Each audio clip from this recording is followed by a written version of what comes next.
চারটি ভুল কসম কখনো করবেন না। আমাদের সমাজে কিছু কসম করে থাকে, যে কসমগুলো করলে আপনার ঈমান নষ্ট হয়ে যাওয়ার সম্ভাবনা আছে, এটা আল্লাহ তাআলার সাথে শিরিক পর্যায়ে চলে যায়।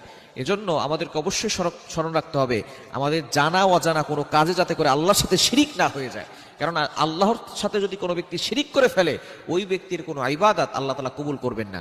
আল্লাহ তাআলা সব গুনাহ ক্ষমা করবেন, কিন্তু শিরিকের গুনাহ আল্লাহ তাআলা কখনো ক্ষমা করবেন না। আমরা এমন কিছু কসম করে ফেলি যে কসমের সাথে আল্লাহর সাথে শিরিক হয়ে যায়। এজন্য অবশ্যই এই কয়েকটি কসম থেকে আমরা দূরে সরে আসার চেষ্টা করব। কেননা শিরিকের গুনাহ এমন গুনাহ যেটা আল্লাহ পাক রব্বুল আলামিন ক্ষমা করেন না, এবং আল্লাহ তাআলা ওই বান্দার প্রতি প্রচুর পরিমাণে রাগান্বিত হয়ে যান, প্রচন্ড রেগে যান। সুতরাং আল্লাহ তাআলা ওই বান্দাকে আর ক্ষমা করেন না। এটা আল্লাহ তাআলা পবিত্র কোরআনুল কারীমের ভিতরে নিজেই বলে দিয়েছেন। পবিত্র কোরআনুল কারীম খুলেন, আল্লাহ তাআলা বলে দিয়েছেন 5 নম্বর পারার 5 নম্বর পৃষ্ঠার 4-5 নম্বর লাইন, সূরা নিসায়ের 48 নম্বর আয়াতে রব্বুল আলামিন বলেন, ইন্নাল্লাহা লা ইয়াগফিরু আন ইউশরাকা বিহি ওয়া ইয়াগফিরু মা দুনা যালিকা লিমান ইয়াশা। আল্লাহ পাক রব্বুল আলামিন সব গুনাহ ক্ষমা করবেন, কিন্তু যারা শিরিক করবে তাদের গুনাহ আল্লাহ কখনো ক্ষমা করবে না। এজন্য শিরিক থেকে আমাদেরকে দূরে সরে আসতে হবে। সুতরাং কি কি কসম করলে আল্লাহর সাথে শিরিক হয়ে যায়, এটা আল্লাহ তাআলা পছন্দ করেন না, এরকম কসম করা জায়েজ নাই। সুতরাং কসম করতে হলে একমাত্র আল্লাহর নামে কসম করতে হবে, আল্লাহর নাম ছাড়া অন্য কোনো নামে কসম করা জায়েজ নাই। 1 নাম্বার হচ্ছে মায়ের নামে কসম। কোনো বিষয় হলে আমরা মায়ের নামে কসম করি, বাবার নামে কসম করি, বলি যে মায়ের নামে কসম করলাম, বাবার নামে কসম করলাম। আরো একটি কথা আমাদের সমাজে প্রচলিত আছে, বলে মায়ের দুধের কসম। খবরদার, এই ধরনের কথা কখনো বলবেন না। আপনি কসম করবেন, যদি কসম করতে হয় এটা আল্লাহর নামে করবেন। আপনি মায়ের নামে কসম, বাবার নামে কসম, এই ধরনের কসম করবেন না, এটা আল্লাহ তাআলার সাথে শিরিক হয়ে যায়। এই শিরিক করলে আপনার ঈমান নষ্ট হয়ে যাবে। এজন্য 1 নাম্বার হচ্ছে মায়ের নামে কসম, বাবার নামে কসম। 2 নাম্বার আমাদের সমাজের ভুল যে কসমটা, সেটা হচ্ছে সন্তানের মাথায় হাত দিয়ে বলে কসম করলাম। সন্তানের মাথায় হাত রেখে কসম, সন্তানের কসম।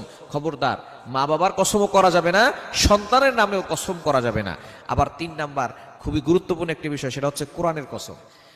অনেকে কোরআন ধরে কসম করে যে কোরআন ধরে কসম করলাম, আমি এটা করলাম, সেটা করলাম, এটা আর কখনো করবো না, অথবা আমি এই কাজ করি নাই, এই ধরনের কথা বলে। অনেক মেয়েরা আমাদেরকে ফোন দিয়ে বলে, হুজুর আমার স্বামী আমাকে কসম দিয়েছিল বিয়ের আগে যে সে কখনো অন্য মেয়ের সাথে কথা বলবে না, কোরআন শরীফ ধরে কসম করেছিল।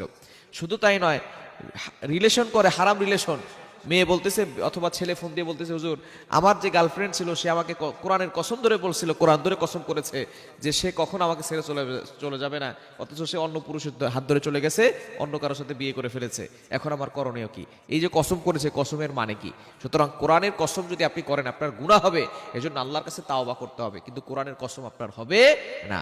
হারাম রিলেশন এগুলো থেকে দূরে সরে আসতে হবে, কোরআনের কসম এগুলো করা যাবে না। এবং 4 নাম্বার হচ্ছে মাথায় হাত দিয়ে কসম। মাথায় হাত দিয়ে কসম, মসজিদের কসম, মাদ্রাসার কসম, এই ধরনের কসম দিলে আপনার কসম হবে না, পাল্টা শিরিক হবে, গুনাহ হবে। আল্লাহর নাম ছাড়া কোনো জায়গায় কসম করা যাবে না। একমাত্র যদি আপনি কসম করতেই হয় আল্লাহর নামে কসম করবেন, আল্লাহর নামে কসম ছাড়া অন্য কোথাও কসম করা জায়েজ নাই। মায়ের নামে কসম, বাবার নামে কসম, সন্তানের মাথায় হাত দিয়ে কসম, কোরআনের কসম, মসজিদের কসম, মাথার কসম, এই কোনো ধরনের কসম ইসলামে জায়েজ নাই। এগুলো থেকে আমাদেরকে দূরে সরে আসতে হবে। আল্লাহ তাআলা আমাদের সকলকে এই শিরিক একটি বিষয়, যে কসম আল্লাহ তাআলা ছাড়া অন্য কারো নামে কসম করা শিরিক,